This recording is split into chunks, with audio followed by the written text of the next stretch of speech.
Profesor Bavcon je dober strokovnjak, kadar hoče biti strokovnjak.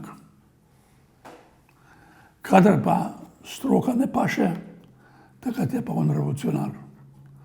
Takrat je pa rdeče črno, črno zeleno, zeleno pa rožnato. Kar hočete, kakor hočete.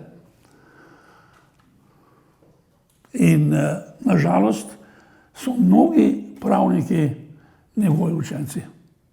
Se vidi, da so njegovi učenci. Ali pa še imeli pod njegovim vplivom. Kako pa naj se naša generacija otrese tega, če pa imamo še zmeraj take profesorje? Nimamo samo profesorje, imamo tudi vrhovne sodnike, vrhovne tožilce. So natančno iste šole, natančno taki.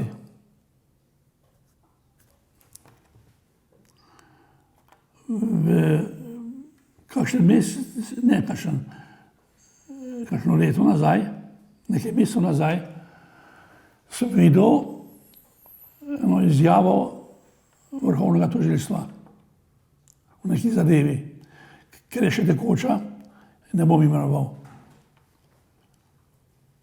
Ta izjava je tako v socializmu, tako v letu 1945, da tudi prvotna sodba, ki je bila takrat enkrat po vojni izrečena, ni tako svinska, kot je ta izjava. Celo tako daleč gre, da priznava, da to dejanje, ki je v tistej sodbi, ni bilo po novem zakonu kaznivo. Ampak to dejanje je tako svinsko, tako hudo, da vsak ve, da ga je treba kaznovati, tudi če nič v zakonu ni.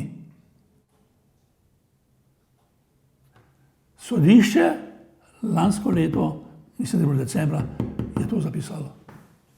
Tožilstvo. Da ne govorimo o celi vrsti drugih zadev, tukaj noter. Bi lahko napisal celo razpravo. Torej, na najvišjem nivoju tožilstvo deluje tako, kot je predaval in kot predava Ljubo Bavcon.